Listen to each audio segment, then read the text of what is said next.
የኢትዮጵያ ቤተክርስቲያን ሊቃውንት ምዕመናን የሰንበት ትምህርት ቤት አባላት አጠቃላይ በዚህ የክርስቶስ ቤተሰቦች እንደሚሟላችሁ እንደምናደርግ እግዚአብሔር ይመስገን። ይህ በዓል ከዛሬ 33 ዓመት በፊት በዚህ በጀርመን እንደነበረው በዓል ያለው ዛሬ 33 ዓመት በፊት የከለኒ ቅዱስ ሚካኤል ቤተክርስቲያን ስባርክ ልክ እንደዚህ ካህናቱ በአንድ ላይ ተሰባስበን የኢትዮጵያ ቤተክርስቲያን ውበት፣ ጸጋ፣ በረከት ባልተለየበት እንዳከበርነው ሁሉ ከ33 ዓመት በኋላ ዛሬ እኔ ይቺ ዕለተ ሪት የተመረጠች ቀን በእውነቱ ከማላውቃቸው ወንድሞች ጋር የተገናኘሁበት የቅርብ ሩቅ ሁነን በቅርብ ነው የምንኖረው። ነገር ግን እግዚአብሔር ስላልፈቀደ ሁሉ ነገር በእግዚአብሔር ፈቃድ ነው። ነቢዩ ዳዊት የዘመዶቹን የወገኖቹን ሕይወት ታየውና በትንቢት ገና ሳይሆን ናሁ ሰናይ ወናሁ አዳም ሶቤሎ አሁረ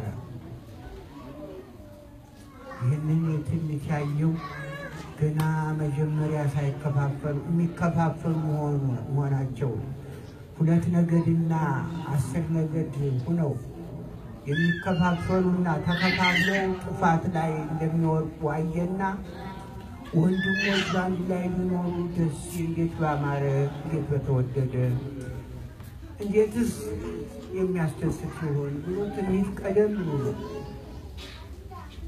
መከፋፈላቸውንና በ2 ነገድና በ10 ነገድ መከፋፈላቸውን ያየው የእግዚአብሔር ምስጢር በጆሮው የሚፈስ ስለሆነ ይህንን ትንቢት ሊናገር ቻለ።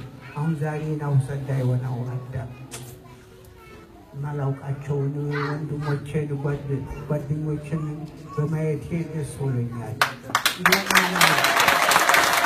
እንደውም ደስ የሚሉ ሊቃውንት የጣፈጡ ስለዚህ ይቺ ዕለት ቀን በእግዚአብሔር ፈቃድ ሊሆን ይችላል። አንድም ሰው አልገባበት። እርግጥ ትንሽ ለምክንያት ሰዎች አሉ።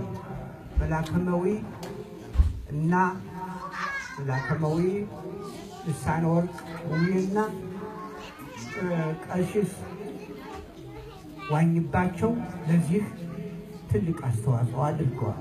ስለዚህ እነሱንም አመሰግነዋል። እናንተ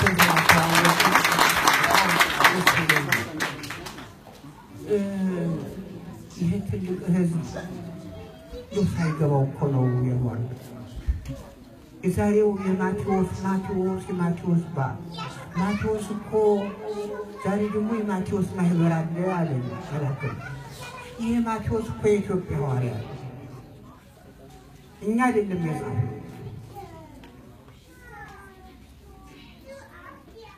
በጥንቱ በግሪከኛው ቋንቋ ተጽፎ የሚገኘው የኢትዮጵያ ሐዋርያ አጽሙ ኢትዮጵያ ምድር ያረፈችው የቅዱስ ማቴዎስ አጽም ሐዋርያነቱን አካሄዶ በኢትዮጵያ ምድር ላይ አጽሙ በኢትዮጵያ ላይ ነው ያረፈው ብለው ጽፈው በሐዲስ ኪዳን ነው። ያው በተራ እንትን ላይ አይደለም። እንደው ያገኛችሁ ሁሉ ታነቡት ደስ ይላል። በቅርቡ እንኳን አውጥተውታል። እዚህ በ1952 በፈረንጆቹ አቆጣጠር ከመግቢያው ከማቴዎስ ወንጌል መግቢያው ላይ ታገኙታላችሁ። ምንም በግሪከኛ ቋንቋ ቢሆንም ዛሬ ሁሉም ነገር የተተረጎመ ነው። ስለዚህ የቅዱስ ማቴዎስ ልጆች ናችሁ፣ ደስ ይበላችሁ። ታሪክ ተራኪዎች ሳትሆኑ ታሪክን የምትዳስሱ ታሪክ የራሳችሁ ነገር ግን ወርቅ ዘውድ በምን ላይ ሆነ ይባላል? በዝንጀሮ ላይ። ዘውድ በዝንጀሮ ላይ ስታረጉት ያምራል አይደለም? የኢትዮጵያ ታሪክ ይገርማል። አስደናቂ ነው። ወርቅን መቼም በአንድ በነ ኤልሳቤጥ ላይ ስታረጉት ነው የሚያምር እና የኢትዮጵያ ወርቅ ያሳዝነኛል። በሕይወቴ ሙሉ ባሉበት ነው። አይ ኢትዮጵያ ኢትዮጵያ ኤርትራውያን ዘመዶቻችን ስትል ሰማሁ። መላከ ምሕረት ኤርትራውያን እኮ የአባ ሰላማ እኛ አባ ሰላማ ልጆች ነን አይደለም? እነሱ እኮ የአባ ሰላማ ልጆች ናቸው። አይ ያላወቀ ተላለቀ። አይ ጉድ ወረ ብሔራ ጋዜያን ይለዋል። አባ ሰላማ ገና ከእስክንድርያ ተሹሞ ሲመጣ መጀመሪያ ወረ ብሔራ ጋዜያን መንገዱን የጀመረው ወረ ሀገር አጋዚያን። ዛሬ አጋዚያን የሚለው ለጥፋቱ ነው። ያን ጊዜ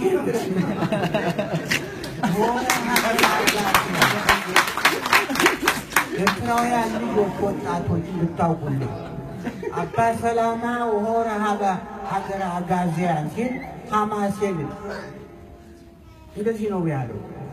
መጀመሪያ ወደዚያ ገባ ነው። ሰላማ ተሹሞ ወደ ኢትዮጵያ ሲመጣ መጀመሪያ ወንጌሉን በብሔረ አጋዚያን ሐማሴን ገባ ይለዋል።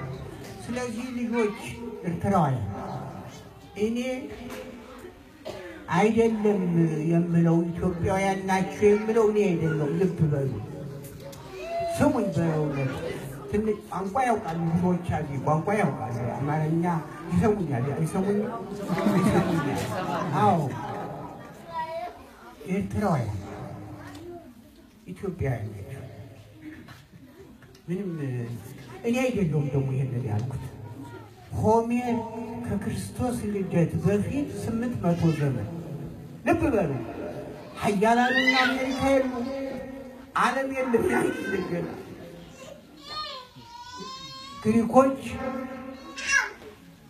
ከአውሮፓውያን ሆነ ከምንም የመጀመሪያዎቹ የስልጣኔ ምንጮች ናቸው።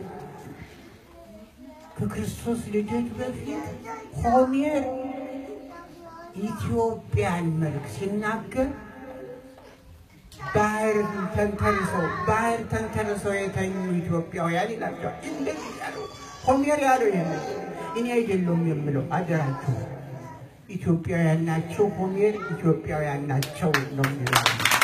ስለዚህ ፖለቲካ በየጊዜው እብደት 100 አይነት ነው ይላል ፍሮይድ። ፍሮይድ መጥፎ ሰው ነው፣ ከሃዲ ነው። ነገር ግን እሱና ይነገርለታል። እብደት 100 አይነት ነው ይላል። ባቄላ፣ አተር፣ ጎመን፣ ስንዴ እንደዚህ ተቆሎ 100 ያደርሰው። ስለዚህ በዓለም ላይ እብዶች ናቸው ብዙውን ነገር ያበላሹት። እብዶች የሚሰሩት ስራ እንጂ ጤናማ ሰዎች የሚሰሩት አይደለም። ሁሉ በዓለም ላይ ይደረግ። ስለዚህ እኔ እንኳንስ ኤርትራን ቀርቶ የመን ኢትዮጵያ ነበረች የምናገር ሰው የመተንሳን ህግና እየው እኔ አይደለሁም ይሄን የምናገር። በህግ አምላክ ታሪክ ነው የሚናገር። የመንን የቤተክርስቲያኑን ፍርስራሽ ተመልከት። ሂደህ የነ ካሌብን ስራ ሂደህ አለ። ክልክል ነው። አሁን በየመን የቤተክርስቲያኑ ፍርስራሽ እንዳይጎበኝ ክልክል ነው። ለምን ታሪክ ቁፈራ እንደሆነ ይፈራል። ስለዚህ ስለ እግዚአብሔር ቤተክርስቲያን አንዲት ናት፣ ጥምቀትም አንዲት ናት፣ አምላክም አንድ ነው። በፖለቲካው ይለያይ። በእምነታችን ኦርቶዶክሳውያን ተዋህዶ ቤተክርስቲያን ግን ኤርትራ ኢትዮጵያ የሚል አንድ ነው። ባንድ በኦርቶዶክስ ተዋሕዶ ቤተክርስቲያን እንዲያውም ኤርትራውያን አድንቁ ልብ በሉ እናንተ እዚህ አበሻ አማራ የምትባሉት ወይም ሌላ ኢትዮጵያውያን የምትባሉት ሌላው ሁሉ በዚህ ኢትዮጵያውያን ተብላችሁ የምትጠሩት ኤርትራውያንን አድንቁ በሕግ አምላክ። ለምን 40 ዓመት ሙሉ ይሄ ሌላው ክፍል ግን ለ5 ዓመት ጣሊያን ኢትዮጵያን ሲገዛ መርካቶ ለጋር ፒያሳ ውሎ የጫነን እንደተሸከመ ነው ያለን። የሰው ቋንቋ ነው ፒያሳ ለጋር መርካቶ የጣሊያን ቋንቋ ነው። ልብ በሉ ያንደት ኤርትራውያን 40 ዓመት ሙሉ በትልቁ በሮማ ካቶሊክ ውስጥ ሲኖሩ ኦርቶዶክስ ተዋሕዶ ቤተክርስቲያን በዚያ በቀይ ባህር በኩል ጠብቀው የኖሩ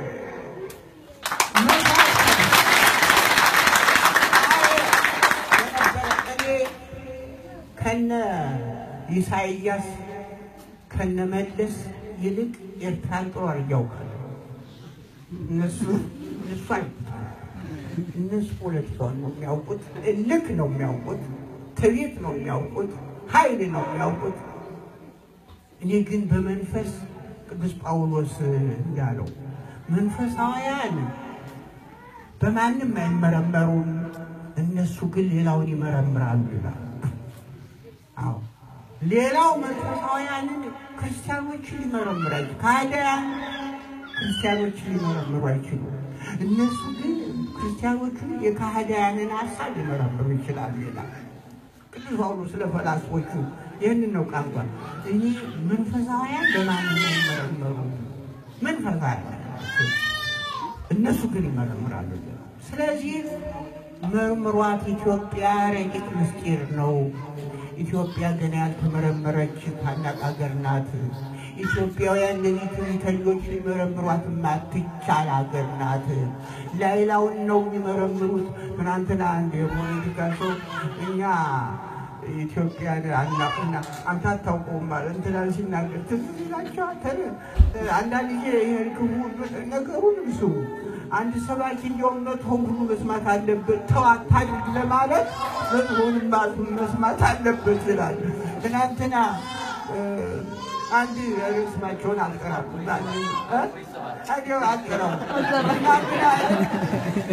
መራራ አንተ እኮ ኢትዮጵያን አታውቃትም አሉ አቦስባ። በኋላ ቢጨንቀው እኛም አናውቃትም ግማሽን ነው በ150 ነው አለ።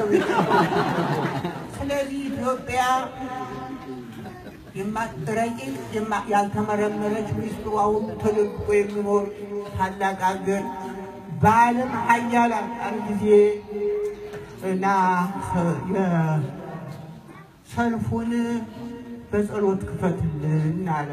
ዛሬ 15 ዓመት በፊት ነው አሜሪካ ላይ ገና ሲቆም እኔ መጣ እምቢ አለኝ በጣም እና ዩኤስኤ ላላዚያ ከኮንግሬሱ ላይ ከፓርላማው ፊት ይህ ሳይኖር አንተ ትልቅ መንግስት ነበርክ፣ ታናሽ ህዝብ ሆነህ ያልታደርክ ሆነህ ነው እንጂ ይሄ ዩኤስኤ ሳይኖር ኢትዮጵያ ታላቅ መንግስት ነበረች። ያሳዝናል። ስለዚህ እንመርምር ራሳችን። ምናልባት ከክፋታችን ከተንኮላችን እንመርምር ራሳችን። ስለ ታሪካችን፣ ስለ ሀገራችን፣ ስለ ሁኔታው ሁሉ ነገሮች ሁሉ የሆኑት ከምንድን ይሆን? ከኛ ይሆን ወይስ ከምን ይሆን? ይሄን እዚህ በየዋሆች ሆነን ይሆን? ቀዳማዊ አፄ ኃይለ ሥላሴን ጀርመኖች ጠየቋቸው። ይሄ ሂትለር ይሄ እንደፈረሰች ሁለተኛው ዓለም ይችን ሀገር እንዳፈረሳት እኛም በዚያው በወቅቱም የመከራው ገፈት ቀማሽ እኛም ነበረንና ኢትዮጵያውያን ይግቡ ወደዚህ ለግንባታ አብረው ይሳተፉ ብሎ ጠየቀ ጀርመን እኛን። አይ አሉ ቀዳማዊ አፄ ኃይለ ሥላሴ የኔ ህዝብ እኩል አይሆንም አሉ። ማንን ጠየቀ? ጀርመን ቱርክን ጠየቀ። ዛሬ ቱርክ ሁለተኛ ዜጋ ነው ማለት አይደለም በጀርመን ሁለት ይሁሉ የዋሆች ነበርና በየዋህነት ብዙ ነገር ቀረብን ስለዚህ እግዚአብሔር ይርዳን የዋሆች ስለሆነ እግዚአብሔር ይርዳን የዋሆች አምላክ ስለዚህ እግዚአብሔር ከኛ ጋር የሰላም አምላክ ሰዓቱ አሁን እንዲያውም እየሄደ ነው እንነሳና ጸሎት